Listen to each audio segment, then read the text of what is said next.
सास बहू का झगड़ा। अनामिका की सास पुष्पा अपनी बहू को कुछ खास पसंद नहीं करती थी और इसीलिए दोनों सास बहू में आए दिन झगड़ा होता रहता था। सास बहू के झगड़े के चक्कर में अनामिका के पति मोहित की जिंदगी मुश्किल में पड़ गई थी। बेचारा बार बार माँ और बीवी के झगड़े को सुलझाता ही रहता था, लेकिन दोनों समझने का नाम नहीं लेती थी।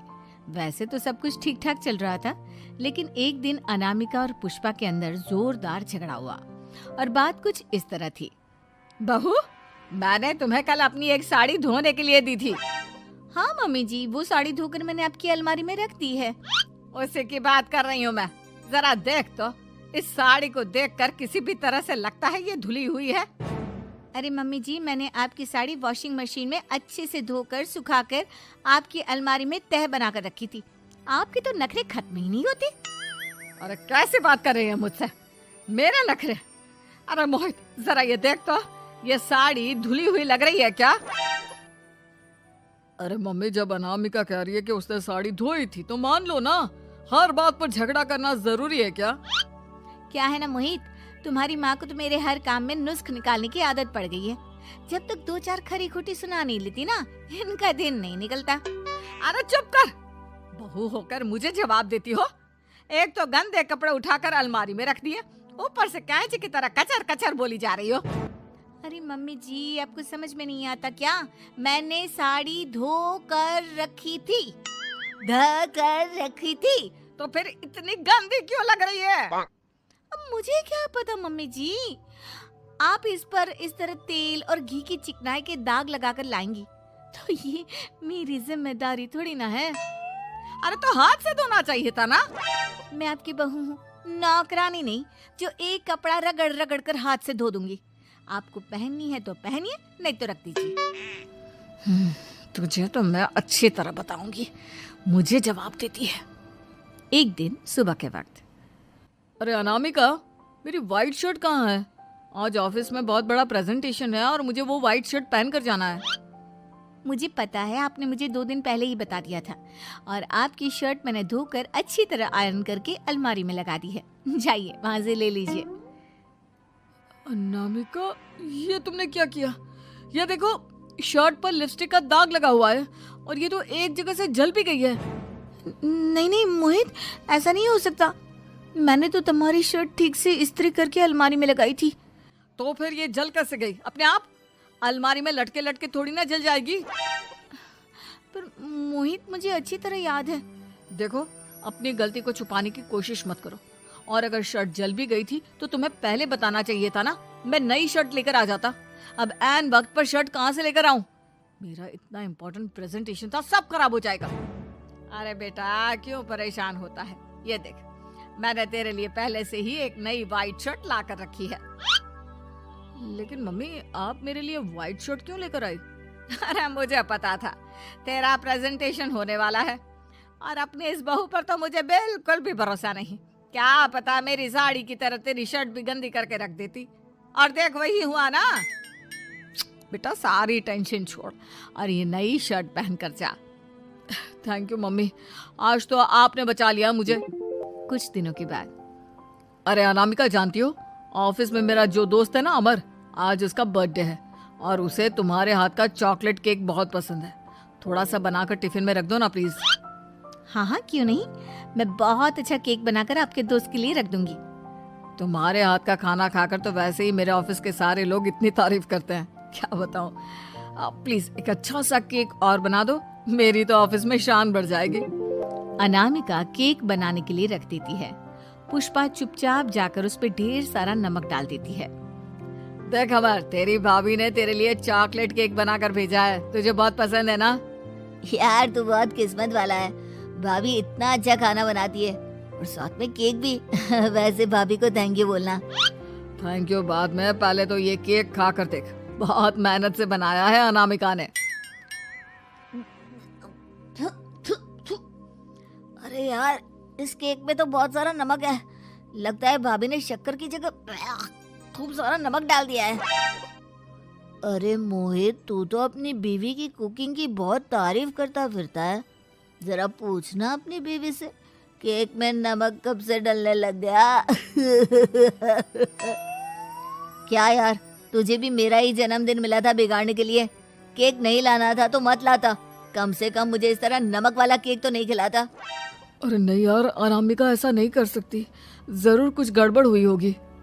घर जाने के बाद अनामिका, अगर तुम्हारा केक बनाने का मन नहीं था तो ना बनाती, लेकिन मेरी बेइज्जती करवाने की क्या जरूरत थी? अरे आपकी बेइज्जती, ये आप क्या कह रहे हैं? मैंने तो सुबह आपको इतने अच्छे तरीके से केक बना कर दिया था। हाँ, लेकिन उसमें इतना सारा नमक डाल दिया था कि आज ऑफिस में मेरा अच्छा खासा मजाक बना है। मेरे सारे दोस्त हंस रहे थे मुझ पर। अरे बेटा, मैंने तो तुझे पहले ही समझाने की कोशिश की थी। एक नंबर की गैर जिम्मेदार है ये लड़की, कोई काम ठीक से नहीं करती। उस दिन भी गंदी साड़ी रख दी थी मेरी अलमारी में और झूठ बोल रही थी। कुछ दिनों के बाद अनामिका देखो, मैंने अपना लैपटॉप चार्जिंग पर लगाया है, उसे अच्छी तरह चार्ज होने देना। मेरी एक अर्जेंट मीटिंग है, प्लीज बीच में से हटाना मत। हाँ हाँ ठीक है, मैं नहीं हटाऊंगी।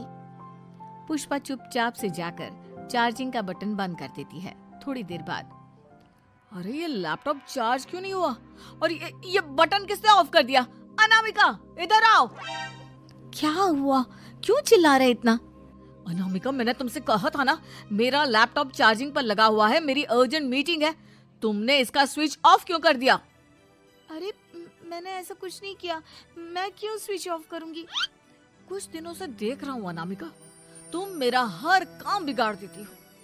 देखो, ये अच्छी आदत नहीं। कम से कम तुम्हें इस बात का तो ध्यान रखना चाहिए था कि मेरी कितनी इंपॉर्टेंट मीटिंग थी। अब क्या करूंगा मैं? आई एम सॉरी मोहित, लेकिन सच में मैंने जानबूझकर कुछ नहीं किया। अगर जानबूझकर नहीं किया तो क्या सब कुछ अपने आप हो जाता है? कभी मेरी शर्ट जल जाती है, कभी केक में नमक डल जाता है। आप मेरी बात क्यों नहीं सुनते? मैंने जानबूझकर कुछ नहीं किया। फिर से वही बात। अरे कितनी बार तुम्हें समझा चुका हूँ, इस तरह मेरा काम बार बार मत बिगाड़ा करो। तुम जानती हो मुझे कितनी प्रॉब्लम होती है। ऑफिस में तो पहले ही बेइज्जती करा चुकी हो, और अब ये मीटिंग, ये भी मेरे हाथ से निकल गई। अनामिका की समझ में कुछ नहीं आता कि आखिर उसके साथ ये सब क्या हो रहा था और क्यों हो रहा था। फिर कुछ दिनों के बाद मोहित अपने ऑफिस से कुछ फाइल लेकर घर आता है। अनामिका, ये कुछ फाइलें हैं, इन्हें संभाल कर रख दो, और प्लीज इस बार ध्यान से, कोई गड़बड़ी नहीं होनी चाहिए। नहीं मोहित, कोई गड़बड़ी नहीं होगी। मैं सारी फाइल्स अलमारी में लॉक करके रखूंगी और चाबी अपने पास रखूंगी। अनामिका, जरा अलमारी की चाबी तो देना। क्यों मम्मी जी, आपको क्या काम है? उसमें मोहित की जरूरी फाइल रखी है और मैं नहीं चाहती कि इस बार कोई भी गड़बड़ हो। पता नहीं कुछ दिनों से हर काम खराब हो जाता है। अरे मुझे उसमें से पैसे निकालने हैं और उसके बाद ले लेना अपनी चाबी। मैं खा नहीं जाऊंगी तुम्हारे पति की फाइल। अनामिका को अपनी सास पर शक होता है। चाबी देने के बाद वो चुपचाप छुपकर अपनी सास की हरकत देखती है। ये फाइलें उठाकर डस्टबिन में डाल देती हूँ, फिर देखना कैसे मोहित इसकी खबर लेगा। इस बार तो छोड़ेगा नहीं इसे। वैसे भी पहले मैंने जो कुछ भी किया है उसकी वजह से अच्छी खासी डांट पड़ी है, मजा आ जाएगा। अच्छा तो ये बात है, सारा काम मम्मी जी बिगाड़ देती हैं, वो भी इसलिए क्योंकि मेरा उनसे झगड़ा हो गया है। सास के जाने के बाद अनामिका मोहित को बुलाकर लाती है। क्या हुआ अनामिका, क्या दिखाना है? ये देखिए, आपकी फाइल डस्टबिन में पड़ी हुई है। इसीलिए तो कहा था संभाल कर रखना, और तुमने उठाकर ये फाइल डस्टबिन में डाल दी। मैंने नहीं, तुम्हारी मम्मी ने डाली है, मुझसे बदला लेने के लिए, ताकि तुम मुझे डांटो। और अगर मैंने डाली होती तो मैं तुम्हें दिखाने के लिए बुलाकर तो नहीं लाती ना। सही कह रही हो, मैं अभी मम्मी से जाकर बात करता हूँ। थोड़ी देर बाद, मम्मी सच सच बताइए, मेरी फाइल अलमारी में से निकालकर डस्टबिन में आपने डाली थी ना? अरे अपनी माँ पर इल्जाम लगाता है, शर्म नहीं आती तुझे? मैं इल्जाम नहीं लगा रहा हूँ मम्मी, जो सच है वही पूछ रहा हूँ। अब जल्दी से बताइए आपने ऐसा क्यों किया? अरे तो क्या करती, तेरी बीवी मुझसे झगड़ा करती है, उल्टे सीधे जवाब देती है, मुझे उससे बदला लेना था। अरे मम्मी, लेकिन आप दोनों के झगड़े के चक्कर में मेरा कितना नुकसान हुआ है, ये कभी सोचा आपने? मम्मी जी, अगर आपका बदला पूरा हो गया हो तो आइंदा ऐसी कोई हरकत मत करना, क्योंकि अब आपकी सच्चाई हमारे सामने आ चुकी है। यह तो वक्त ही बताएगा मैं क्या करूंगी और क्या नहीं। मम्मी जी, कहा ना आप ऐसा कुछ नहीं करेंगी। अरे मेरी जो मर्जी आएगी वो मैं करूंगी। मेरा सर घूम रहा है। सास बहू के झगड़े में मेरी जिंदगी का तो कचरा हो गया है, कचरा। उम्मीद है कि आपको हमारी ये कहानी पसंद आई होगी। कृपया हमारे चैनल को सब्सक्राइब करें और सभी अपडेट्स के लिए बेल आइकन जरूर क्लिक करें। और हाँ, वीडियो लाइक और शेयर करना मत भूलिएगा। Bye bye.